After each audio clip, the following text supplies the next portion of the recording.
There's a dead body in the trunk of that car. A dead juvenile body. What? In my car? This boy. You know whose little boy it is.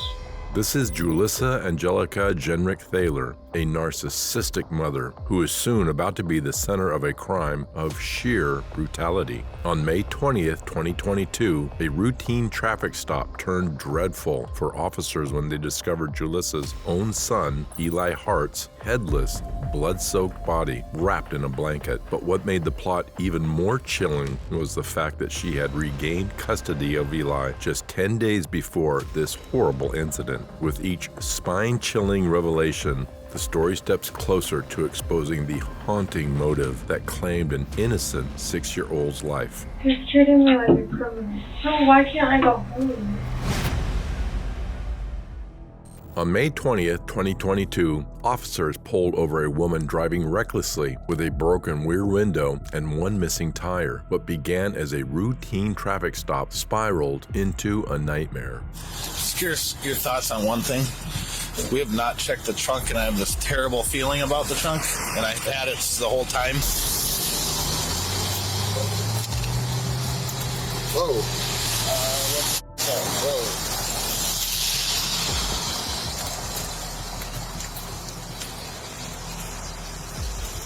That might be the deer meat that she took out of the car to put in the trunk. What is this? Is it an ant? It looks like a kid's leg. Alright, let's cover it.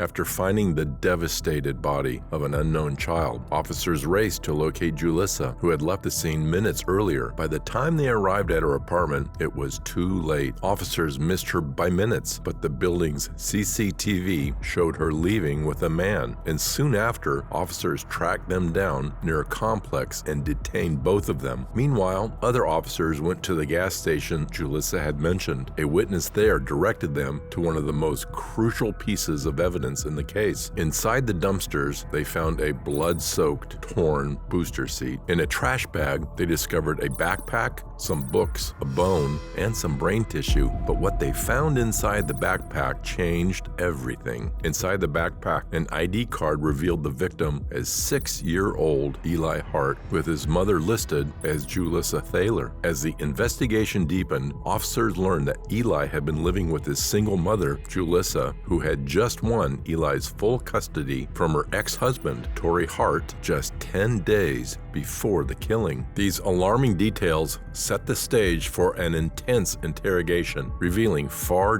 darker secrets than anyone could have anticipated. If you could answer my question, that would be really awesome. What am I being arrested for? So right now, just like I had said before, right now you're being held and arrested for suspicion of being involved in a homicide. And what homicide would that be? That's ridiculous. Well, that's what I think we have to talk about a few things here. Sure.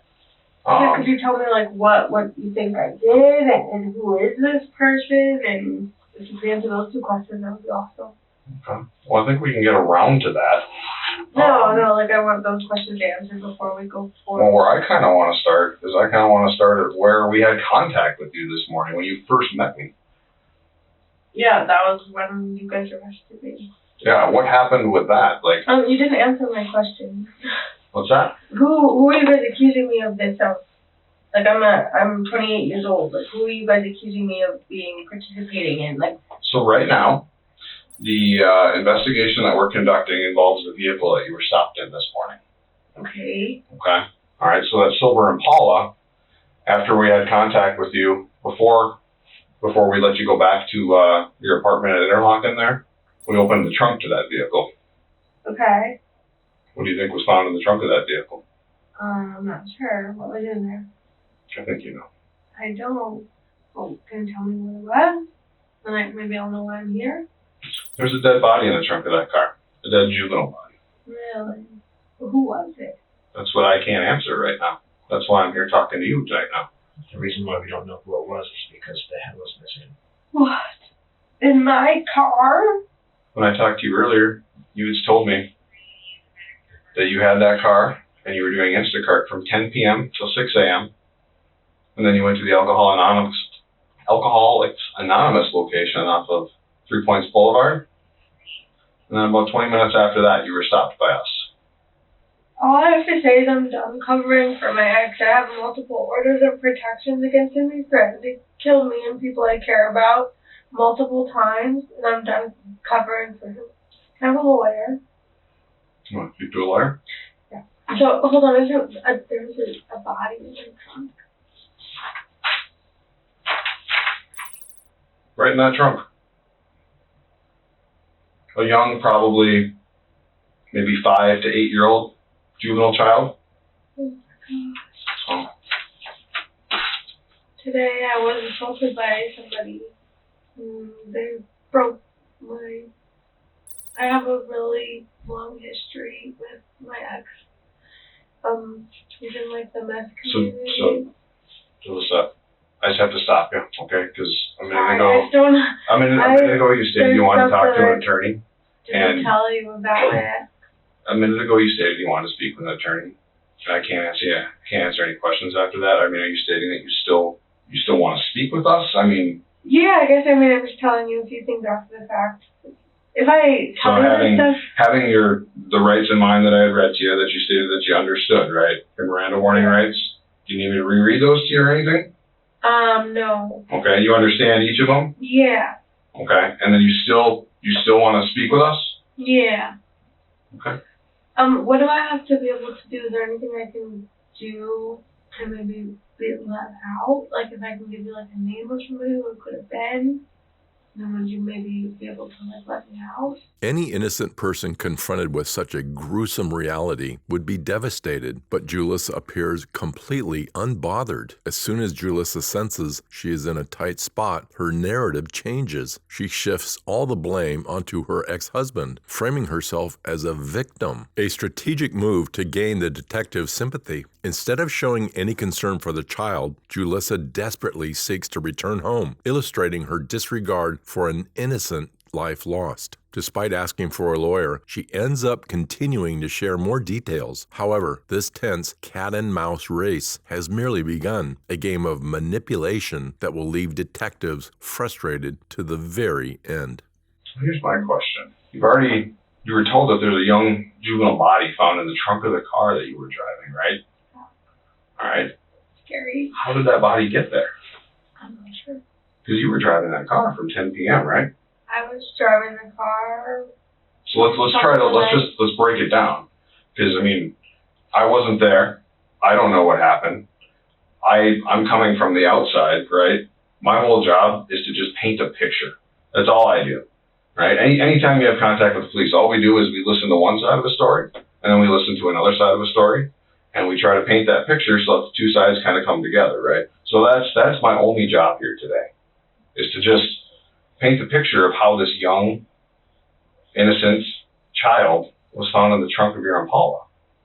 Do you know whose kid it is? I think you heard Officer Shaner. What? We have to forensically identify the body because the face is gone. It's missing its face. This little boy. Little t-shirt on, little pair of shorts, just missing a face. So like I said, my job is if I can give you the name of somebody who I think it was, and I don't know. So my ex is a meth dealer, and he's involved in a lot of that stuff. So when he takes my car, when he does all that, then I don't really get involved. That's not my business. But today he got really mad at me. I just kind of want to go home and. What was your ex? That's what I'm saying. Like, if I can give you information, like, let me go. Well, I'm willing to listen to any information if it helps me paint this picture. I can't make a promise or a claim to anybody about, you being here or you being released. I can't make that promise. What I can do is I can attempt to paint this picture so we can figure out who this little boy is. And why he's in the trunk of your Impala. I don't really want to do that if you guys are going to keep me in here. I'm just saying, I'm like, this little boy is, your parents are probably looking for him. I mean, if this isn't something that you're involved in, we need to figure it out. I need to figure out who this little boy is. I mean, he's got school to go to. I don't know if he's got a little sister who's worried about him or a family dog that's looking for him right now. I mean, that's somebody's little boy. Do you have any kids? I have a son. You have a son? How old is your son? 6. 6 years old? Yeah. What's your son's name? Eli. Does Eli live with you? He does, but he was with my boyfriend. Where was Eli today? Because, I mean, you know, we were at your apartment earlier. He's just my boyfriend. Who's your boyfriend? Rob. Does Rob take Eli quite a bit? Well, my baby daddy kind of takes him sometimes and kind of gets really mad at him. Baby daddy's that the ex you were mentioning about? Well, yeah. Does he actually have the restraining order against you, said? Yeah. Well, either he tries to get custody, otherwise he just kind of freaks out and takes me. Hold on a minute. Can you tell me what I can do to go home? You need to help me paint this picture of how this 5, 6, 7-year-old boy was found dead in the trunk of the car that you were driving. Like, I'm investigating a homicide, and I need to paint the picture. Like, I can't let somebody go if they're in a car with, you know, a dead body in the car. When my ex gets involved and he starts doing things to threaten me, then it's none of my responsibility. I'm a good person. Is that something that happened today?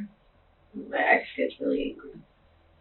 Is there any chance that the body in your car is Eli? I highly doubt that. Okay. Well, can I make sure? Like, is there somebody I can call that can confirm that that's not Eli that we pulled out of the trunk of your car? Well, you guys have my phone. Your phone was it in the car? There's no way. Yeah, my phone is in the car. Can I just go home and check on my baby and check on my house and everything? Well, I thought you said Eli was with Rob. Yeah, I need to go home. I need to find my phone. You guys took my car that had my phone. It had my Well, money. right now I know that there's nobody at your house. I know that. Would I be able to go home? Can you release me? I need to paint this picture. Okay, so maybe you can ask me questions, but I don't want to be under arrest. I didn't do anything. Well, the questions I'm asking are we're trying to figure out. So let's start asking some questions then. Okay, actually, can I have a lawyer then if you're not going to let me go home? You want to speak to a lawyer tonight? Yes, please. Okay. Well, at this time, we're going to end the statement at $18.25. I'll make sure that that's clear to go back. Sounds good.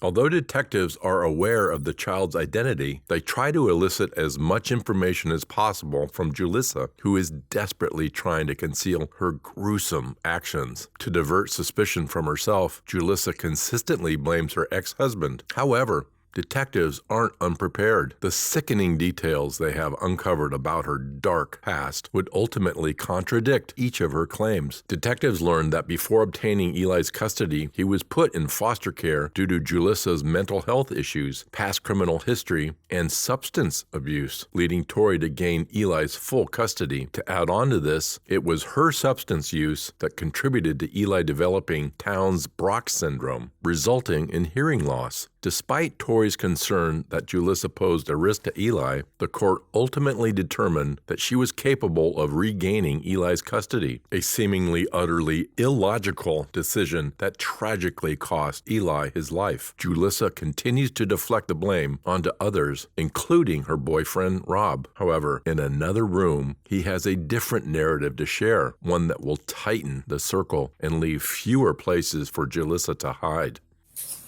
I see him wrapped up. Dead. So what do you think? I think he killed him. Why do you think that? I don't know. But I know it wasn't me. I was sleeping all night. I put everything in a lot of ice subs all night. No, you just said you think she killed him. But I don't know why. I don't know what for. What was the motive? What's this? What's that? What's it gonna cause? What's it gonna prove? What? I don't know. Can't think it in my head. Unless there was insurance policy money, I guarantee there was. You guarantee there was? There could have been, yeah. I didn't think that. In an instant, Rob accuses Julissa of Eli's death, pointing all fingers back to her. Yet this is merely a glimpse of a far more disturbing truth, one that will gradually come to light with each of Rob's revelations. So far, detectives have provided Julissa with every right she has asked for. Yet true to her nature, she can't resist putting on her theatrics. In just a mere moment, her entire account is about to flip, unfolding a portrayal of victimhood, unlike anything detectives have ever witnessed. Tell that. So, you guys, can I go home? You're likely not going home tonight. Thanks for being honest, but why not? If you want to keep talking, we can keep talking, but you chose to have a lawyer present or talk to a lawyer. Did you guys, how does that work? How do I get a public defender? If you just say, I want to talk to a lawyer, have a lawyer present, we're just going to be done talking to you. That's okay. what we do. Can I have my phone call and call a public defender? How do I get a public defender? That's for when you get booked in the jail. For people that are booked in jail, that's when they give you stuff phones on the walls and stuff like that. Gotcha. Okay, I guess I'll keep talking. I'm not going to get a lawyer, but I will let you guys know. You can have, if you want to not talk to us, that's your right. And you can stop talking at any time. But when you say, I want to talk to a lawyer. You're making it really difficult for me to just make a phone call to a lawyer. No, like, if I can get a lawyer back tonight, then why wouldn't we keep going and I can talk to you? Because we can talk to you at a later time. We're just going to say, if you want to stop talking to us and you want to lawyer up in quotes, as they say, then we'll just stop talking to you. Because that's the easiest thing for us to do. Okay, well, can I tell you guys something off the record then? I have every right to tell you guys something off the record. Everything's on the record.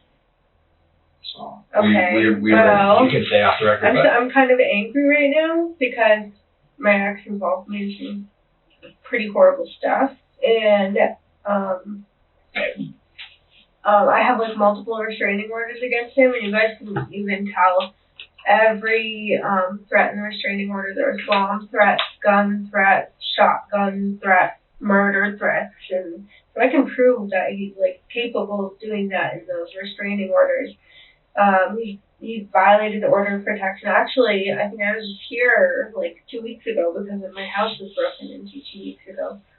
And then occasionally, because when I first got that order of protection, he was a meth dealer and I snitched on him because I wanted to leave. I wanted me and my baby to be safe.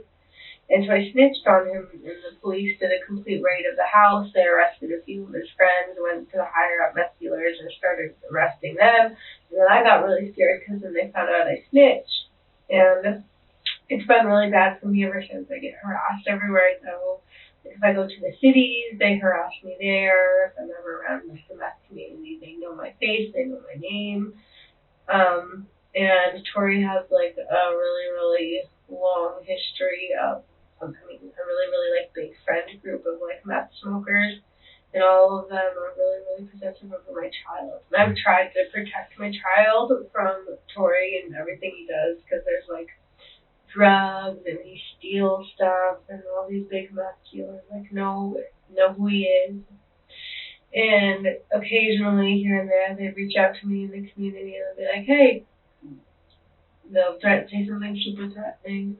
Just sitting there scared, like, oh, great. So, Julissa, are you, do you remember your Miranda warning, your rights? Yeah. Do you remember those? Yeah. Okay. And are you now willing to speak to us again? Is this what you're doing? You're saying I'm willing to talk to you again? Sure. Yeah. Okay. If I could turn that recorder back on, and you said no. And you understand that at any time, if you no longer want to talk to us because you want to have a lawyer present, you can stop talking to us, correct? Sure. Okay. So, and are you saying you do want to talk to us again? Yeah. Okay. Last night? You guys have cans of pop. We don't. Sorry. Do you have a pop machine? We don't. It's just it's a 2-liter bottle that it came out of. Can we go back and talk about, you told my partner here that you were doing what from 10 to 6 this morning? I just told you everything I could about. We got it. But I want to talk about this now. Okay, but I told you I'm getting a lawyer for that. Things that my ex threatens me of is no, I'm not going to be held responsible. I'm not going to cover for If you can tell me how I was assaulted last night. If you could tell me how your ex is involved. And that's what I was just trying to do. With you driving the subject. I was assaulted last night. What time? It would be like midnight. I was around the area just looking for grocery stores, and some of my baby daddy's meth community guys reached out to me. I stepped out of the car, started smoking a cigarette with them, and then they got really, really mad at me. Where did this happen? Over by like Minneapolis. And then they got really, really mad at me. And they said that Tori's been, my baby daddy, they said he's been really, really mad. I said, well, I'm sorry, it's not my fault. I don't know you guys anymore. I don't associate with you guys anymore. So please just leave us alone. We actually had court for a domestic violence restraining order like 2 days ago, which I tried to get my son added to, and they denied it. So I'm really upset about that because I fought really hard to get my son added on there, and they just don't have enough proof, I guess. How long did the assault take place? A few minutes. And did you get, how did it come to an end? I guess he was done. He was done assaulting you? Yeah. Were you badly hurt? I mean, yeah. I mean, he used a condom, but So it was an assault? I left there for a reason. How come you didn't tell me that this morning? Do you know who they are? I have an order of protection. I just had court 2 days ago for order of protection. Here he is, still doing it. I'm the police. I'm the one that, arrests people for violations of order for protection. That would be awesome. But he just gets every order of protection violation ever. He goes to a third party. I told him not to, violate the order of protection, and he still does it. He finds ways. He finds, other people in the meth dealing community, and he just finds a way to weasel his way out of the order of protection. It's really simple. You have to stay a few city blocks away from me. You don't talk to me. Did you report any of this at all to Minneapolis PD? Mm-mm. Okay. I've reported order of protections before, or violations before, and they haven't ever arrested him. So what did you do after all this?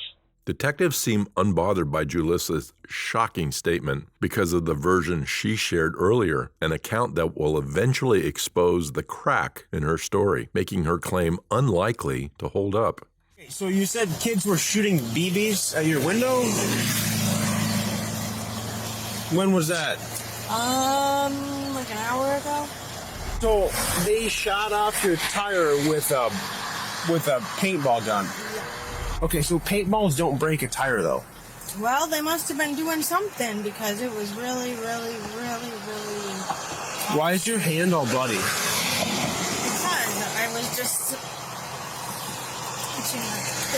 So all this happened because kids were shooting BB guns at you. And I saw some kids shooting at my at my tire. And I yelled out the window. I said, "Excuse me, you guys, that's my car. What are you doing?" And I ran out there to go get them. Didn't get a chance to wash my hands or anything. And then I noticed the tire was like peeling off on it, and then the tire fell off. In the interrogation room, Julissa's narrative completely changes. However, no matter how hard she attempts to manipulate the detectives, they are convinced of her involvement. They have already gathered damning evidence that would tear apart her web of lies. During the investigation, detectives uncovered CCTV footage that showed Eli and Julissa leaving their apartment at 11:30 p.m., contradicting the timeline she provided. With all the mounting evidence, detectives are certain that the attack narrative is merely Julissa's fabricated tale to mislead them from a far darker reality. Meanwhile, unbeknownst to Julissa, detectives continue to question Rob, believing he too is also involved in this heinous crime. However, his account would undoubtedly give the case a troubling twist. No, it wasn't me. I was sleeping all night that night. It's fine when I went to bed. Didn't make sense. Doesn't make sense in my head right now. I'm thinking, I went to bed, she was arguing with him, and then that's about it. She killed him. I know she did. How do you know it? I just know she did. I know for a fact she did. How? I know for a fact she did. How? Because I just do. Because what? I just do. I just know. You can't, that's not She's the only person that had to have done it. The only person. You can't say I know for a fact. She's the only one that had access to that gun, not me. I didn't know where it was. She put it away in storage or something, she said she did. And she pulled it out the same night that he dies. That's pretty f***ed up. Don't you think so? When you guys would get done shooting, she would put the gun away somewhere that you didn't know? Yeah. It wouldn't stay in the car? No. It would come into the apartment? Yeah. And then she'd put it somewhere in the apartment? I don't know where. No. She's kind of pointing the fingers at other people. How can you help yourself? How can you help yourself? How can you prove? I just see my phone, I can do something. How can you prove that When she says, we planned this, he knows all about I it. don't know what you're talking about. What is plan what? How can you help yourself get out of that? Rob, when we, in anything that I'm confused, man. I don't get this shit. in anything that we deal with, when somebody tells us one thing, what do? We investigate it. What plan? What are you talking about? Rob clings to his narrative of no involvement, but his statement likely provides detectives with the hidden motive, ultimately leaving no room for Julissa's manipulation. Throughout, Julissa's demeanor indicates no signs of remorse. Despite appearing carefree and believing she is smarter than the detectives, at her core, Julissa knows exactly where she stands. Detectives have listened to her account so far, but now they have had enough of her lies. For the last time, they corner her with the disturbing evidence, hoping she might crack. However, Julissa's reaction would be beyond shocking, exposing her monstrous and narcissistic persona that would be impossible to ignore. So let me tell you just a little bit as to what we've done today, and maybe it'll help answer a few more questions in relation to this. First off, I think we should cover your assault a little bit more. If there's I held a gun to my head. there's a gun now. Okay. Now. We hadn't mentioned the gun before. You said that there was a Well, knife how would you- involved. You said You think there I was was a just knife gonna involved. out there? I would have ran. What I'm struggling with right now is I'm struggling to figure out how that connects to today, and how this morning I had a conversation with Julissa on the street after a simple traffic stop, and how we got to Well, here I mean, right you now. guys should have known, right? You guys stopped me on the side of the street. I'm babbling, all scared, like I had just been. You guys didn't even notice.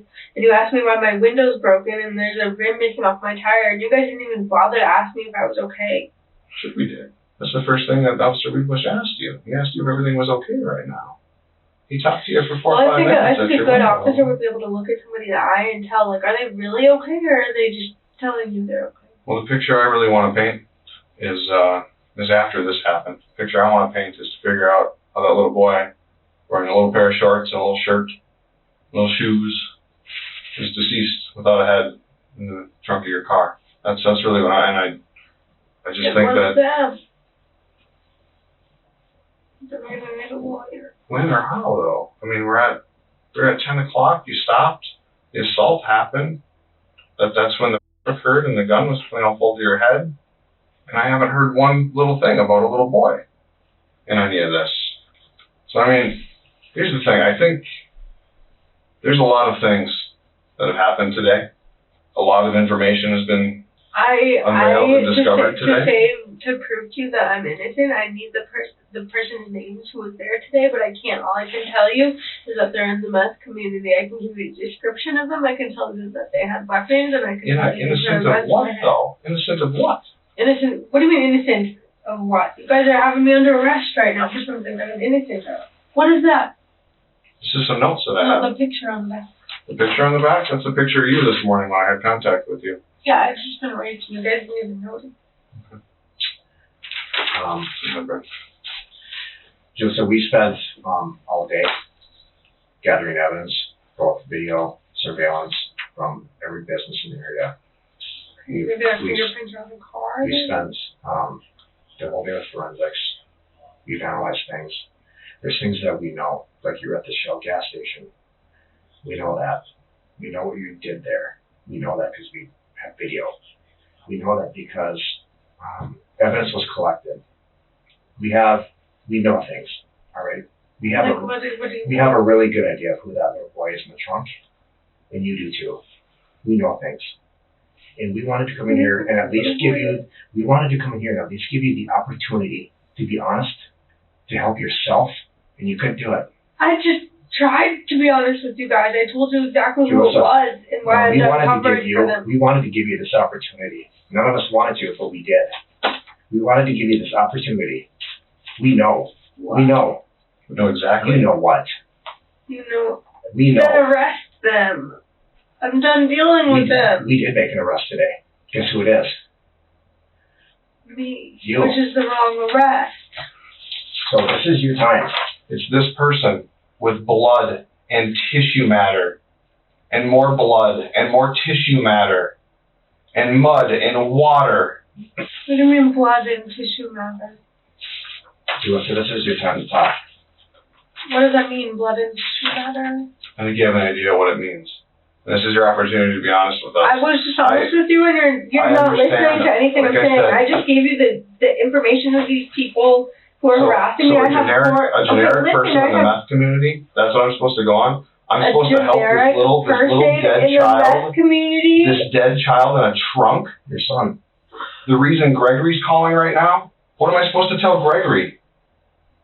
Tell him that there are still people in this nothing about this? doing bad things, and I'm not going to be held accountable for somebody else's actions.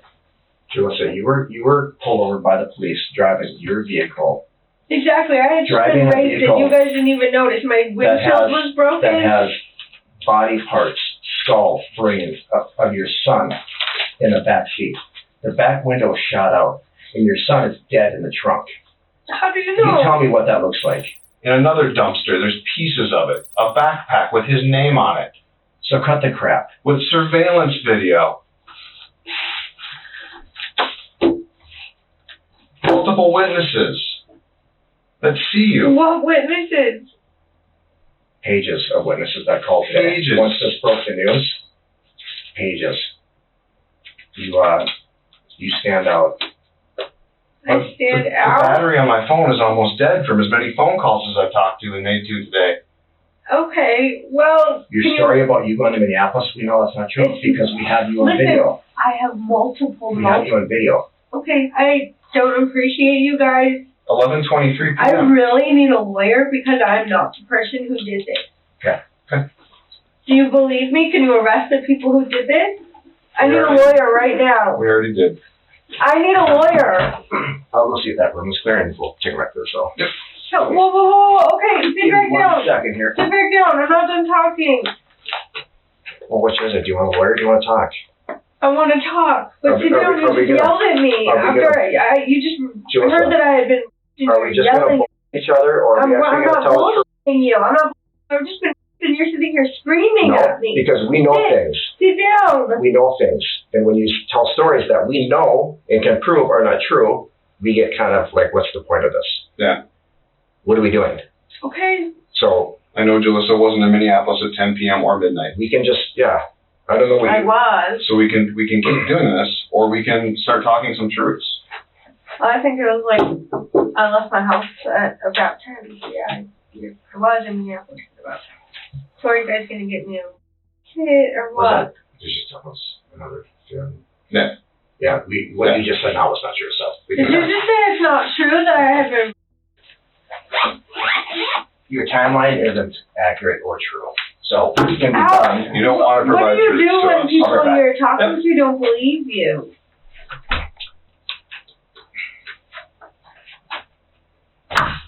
You guys don't believe I have been... I'm not lying, and I'll prove it. Ask me to call Tori so that I could prove. So what happened to your son? They took him. They took him where? I was assuming when they wanted to take him, they were going to take him to one of their methods, like the cook-casters, and take him to Tori's house. And they did that? Yeah. And then what? And they held a gun to my head and raped me. And what happened to your son? When they took him. And you have no idea where he's at now? No. You haven't seen him since? No. Okay. I found out after what they did. So, what did they do? They're just really bad people. They hurt people. What did they do? Did you say you want a lawyer? Okay. I respect that. I'm not sure why somebody who... Because I've been stung so many times. That's why you want a lawyer? Not because you're a suspect, but because you're afraid of... Oh, no, I want a lawyer because I'm a suspect. We don't know where her son is right now. We have no idea where her son is. Well, we do. Yeah, we do. But she doesn't, but she wants the lawyer. That's her story. Got it. Yeah. Okay, got it. You're treating me like a criminal.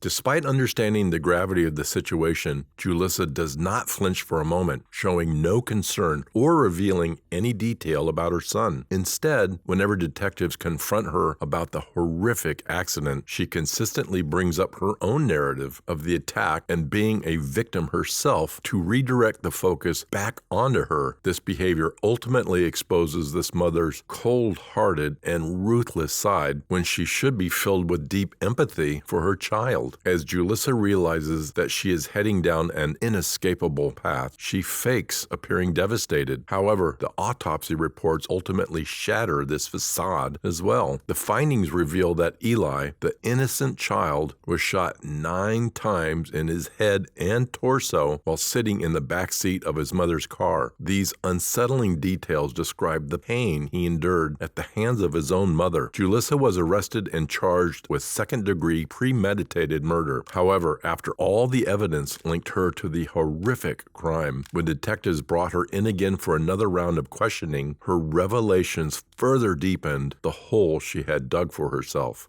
That little boy, Brent? Yep. That's Eli. It's Eli. Confirmed? Could you confirm it?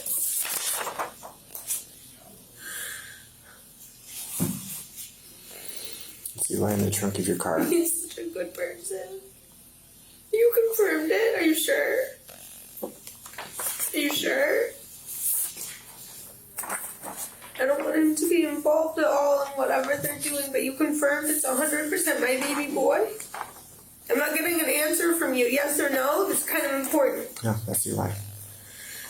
So yes?